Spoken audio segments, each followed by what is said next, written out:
Well, 2024 was a year of weather to remember here in the Carolinas, headlined by the historic flooding from Hurricane Helene to extreme heat and drought. Chris Mulcahy has a breakdown of where 2024 finished in the record books in this morning's Weather IQ. Chris.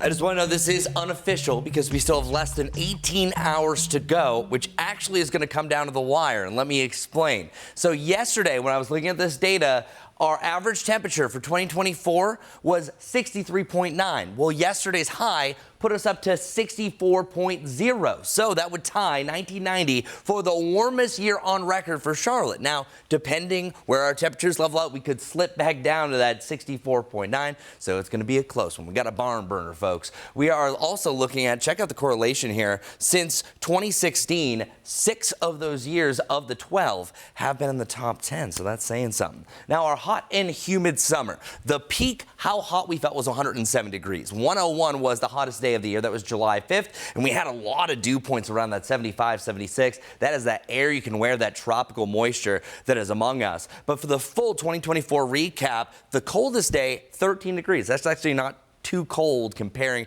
to some of the coldest temperatures we had, such as -5, where we've done that 3 times. And then the average, as I mentioned, 64, that would be tied for the first. But precipitation, this is kind of surprising. We had over 50 inches, but that only puts us as the 27th wettest. Really, we had a lot of big rains, but all in all, we had a lot of droughts that were in between. But 2 of those days stood out in the record books, where the day, September 26th, will go down in history with the rain from Helene. That was the 3rd wettest September day, the wettest of the year, but the 14th wettest day on record in Charlotte history. And not too long before that, August 8th, when Debbie rolled through, we had over 4 inches that day, which was the 15th wettest day. As far as the overall rain that came from Helene, this was staggering, where this was officially the highest rainfall total we had in the Western Carolinas, over 31 inches of rain from this event. Charlotte's average, 43.6, so that puts it in perspective. As for the record flooding that we saw right along the French Broad River over in Asheville, the Swananoa River,